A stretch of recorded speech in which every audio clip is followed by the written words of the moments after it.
Hey everybody, Paul Heumiller here at Dream Guitars, and we have a treat for you today. One of our great makers, Gijs de Wit, is here visiting from the Netherlands. So Gijs, welcome to Dream Guitars. Thank you, Paul. Nice to be here. Yeah, it's good to see you. We were just at the Woodstock Guitar Show together, so he was kind enough to come visit us and bring us a new guitar that we can show you and just talk a bit about you and your career. So quick, let's just show them the two guitars. So here we have a 15-inch model that's redwood with a really interesting sort of a bend away at the top here, and then walnut, French walnut for the back and sides. And then Gijs, you have a 16-inch model, and that's spruce, German spruce, and a Norwood on the back, right? Yeah. Yeah, lots of detail. This one is quite a few upgrades and elegant details. I'm really intrigued by your woodwork. Where did you learn to do what you do? Well, it's all self-taught actually. Mm-hmm. Yeah, I stumbled into repair work because I always tried to improve my own guitars while I was playing in bands, you know, and well, that evolved in people coming by with broken necks, and I had no background woodworking actually. I was electrician in the old, Sure. something completely different. So I've rolled into woodworking gradually by repair work. Right. First small repair work, later building guitars. And always guitars. You didn't work like a lot of guitar makers come from boat building or cabinet making. For you is always. I've been building electric guitars in the 80s and 90s, and at the time we got children. I wasn't earning enough to make a proper living building guitars, so that's why I started to do boat building stuff. Oh, great. Furniture, and first in middle class boats, and last years in very luxury boats. So that's why my main wood experience comes from. Wonderful, actually. wonderful. This very large project, you know, a lot of special work. Very cool. So there's quite a lot of techniques, like for 20 years ago was already introduced in vacuum clamping and stuff like that, and working with epoxies and all kind of stuff. Neat. Yeah, I learned a lot there in the furniture making sector. Whether on a guitar or a boat or anything else, what's the prettiest piece of wood you've ever worked with? Yeah, Brazilian. A man after my own heart. Brazilian rosewood. Yeah, it's a little difficult nowadays, of course, but also the smell when you work it, it's incredible. Yeah, But there are more nice smelling woods. Oh yeah. Port Orford cedar, do you know that? Sure, I do. It's fantastic. Yeah. And yellow cedar, some more spicy. Yeah. Beautiful. Do you remember the first guitar you ever held? No, but I do remember the first acoustic guitar that really knocked me out when I held it. There was a Czechian builder, Jaroslav Mach, and he was in the 70s and 80s. He was a very popular classical builder in Holland. Okay. And my teacher had a guitar, borrowed the guitar from him, and it was a 12-string steel string, Brazilian rosewood with Brazilian rosewood neck. Wonderful. And that was something I never heard. The twinkling and incredible. Yeah, never forget that. My personal #1 guitar has a Brazilian neck, and it adds a lot of sustain. Yeah, and then there's just sort of shimmery, that shimmery, that glassiness you hear just like in spades.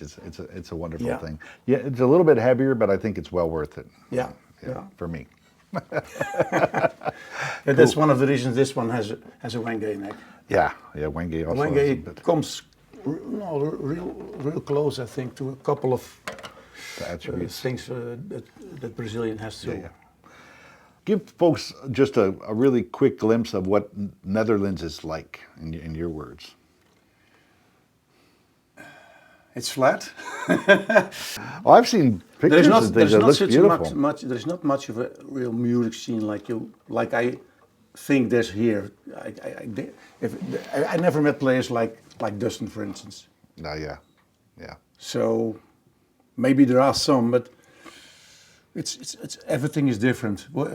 I've seen that here in America, a lot of cities have their guitar communities and stuff like that. Yeah. You find no such thing in Holland. Everything is on its own, you know. So Right. islands, people not come together for stuff, and Interesting. there are no even specialized guitar shows where you only can buy or sell acoustic guitars handmade. Right. None such.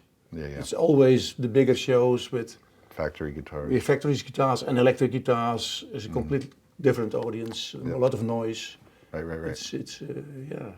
That's only the guitar part of Holland. Yeah, right. And the rest, the rest is a very nice country. Yeah. With all kind of social security. Well, it's beginning to get less, but we were one of the most social equipped lands in Europe, I think, for long. But it's a little getting more to the middle. Mm-hmm. It was a little too much, maybe, but still a good land to be. We live in the northern part. It's quite low in Crime. crime. Yes. Yeah, yeah, yeah. Yeah. Great. In the middle, it's more hectic and Wonderful. yeah. Where else do you like to spend time in Europe? Do you move around a bit just for? Yeah, we've been on holidays in France, Italy. I like Italy very much, especially the food. Yeah, yeah, yeah.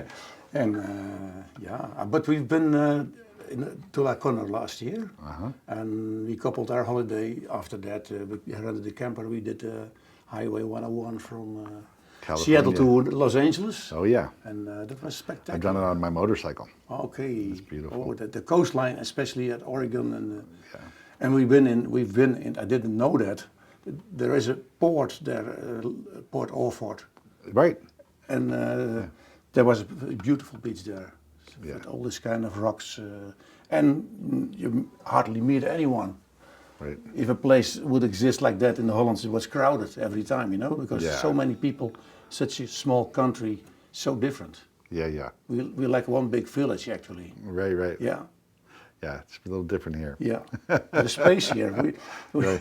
They're concerned about a few wolves. We haven't had wolves in hundreds of years, I think. Yeah. And now they're coming through Europe. There are a couple of wolves breeding in our forests, the small forests we have. But the farmers have a lot of trouble with them eating their sheep and ever.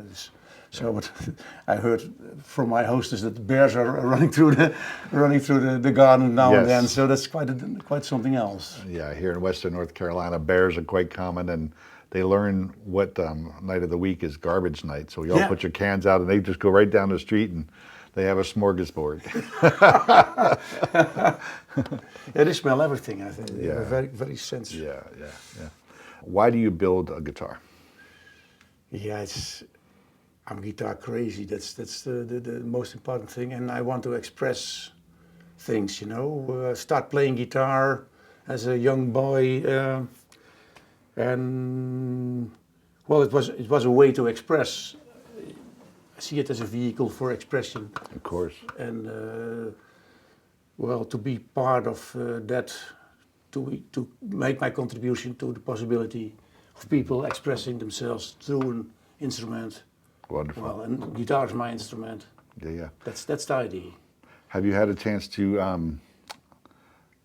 can you recall a particular chance to be in an audience, hearing someone play your instrument and how it affected you? Yeah, that was last year at the La Connors. That was the first time I heard someone play my guitar, and that was Dustin in this case. So Dustin Furlow. it's incredible. Yeah, incredible. Yeah. He's Yeah. got a beautiful touch. And plus he has such a good right hand. He poured sound out of it. I couldn't get out. I didn't know it was in there. Yeah, yeah. So I heard my guitar for the first time there. What the potential was. That's so nice. It was very nice. Yeah. Yeah. That's really interesting to hear, because I think there's so many incredible players, but we were hearing Tony McManus the other day, and Dustin Furlow, and people like Clive Carroll, and they use so many right-hand techniques. Yeah. I encourage players to watch how these guys play, and how many tones you can pull out. Like classical players do this very, very normally. Steel string players don't tend to learn sort of how to use the whole positions of the strings. But I think a lot of steel strings don't have so much difference here and there. That's maybe That's part of it. I think so. Yeah, yeah, but it's interesting, but I think you build an instrument that has a lot of complexity to Yeah. it and dynamic range. So Yeah. your instruments lend themselves to that. Yeah, So that's what I hope. yeah, no, And that's what I'm. That's my goal. I'm here to tell you, you're doing it. So that's good. That's the good news. All right, Gijs, I got one more question for you, and we'll wrap up. What do you hope for the future of acoustic guitar? You mean my own part in it, or in general? However it strikes you. Well, I hope. I hope to build more guitars a year. Now I'm doing also all kind of things. I do a little wood selling, tone wood selling. I do a little repair. I do still some exclusive boat stuff. But I'm building 1, 2, 3 guitars a year. Right. But I would like to raise that number. Cool. But not to any expense, because I want to be able to decide which way to go. Really so now I focus. can say no, I don't do this. You know, that's Yeah. a luxury position, because I Yes. have enough money. Yeah, It's yeah. not. I'm not in for the money. Yeah, sure. So that's a luxury circumstance, I think. Great. And I hope to maintain. It might change a little, but not completely, to being fully depending on guitar building, unless the price is raised. That's why there's no problem anymore. But you know what I mean? Yes, I of want course. to be able to more or less control my direction, Sure. because this guitar actually is like you have a sound in your inner ear. Yes. You can't describe until you hear it. Right. And when Dustin played this guitar, I thought, yes, I'm a step closer. You know, Yeah. that's soft wrinkling. Yeah, that's Yeah. I think people don't appreciate how builders never stop. They never stop trying to get better, whatever better means to them. Yeah. They never stop chasing the sound in your head. Yeah. And I think it's a beautiful thing. And that's one of the reasons I think we have such amazing guitars today, because there's so many independent builders who have a little bit of luxury or just freedom of creativity to keep chasing and keep chasing. Yeah, and that's what I want to that's do. how we get guitars like this. Yeah, I want to explore. You know, I'm an explorer. I want to explore new sounds for people being inspired to make new music. Great. That's the main thing, I think. Yeah. Well, that's a perfect place to leave it. Thanks so much, my good friend and great guitar maker, Gijs de Wit, here with y'all. Thanks. Thank you very much.